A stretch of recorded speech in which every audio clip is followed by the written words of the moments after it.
Hey guys, and welcome back to this channel. In this video I'll be showing you guys how you can solve this issue on Windows. So type in command prompt here and you're just going to type this in DISM space slash online space cleanup slash dash image space slash restore health and press enter. Once you've done that, you're just going to go to the add or move program section and you will see the Windows. God, that's a lot. You're going to see where is it? Microsoft Visual, see this one, and you're going to select modify, and then you're just going to press yes. I'm not going to press no because there's no problems with my PC or AMD driver, but if there is an issue, you can do that.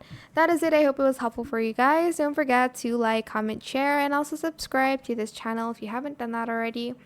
If you have any more questions about this video, just leave it in the comment section down below. I will try my best to answer them all for you guys. And if you found this video helpful, please click the thanks button as well. That is it. Thank you so much for watching. Bye.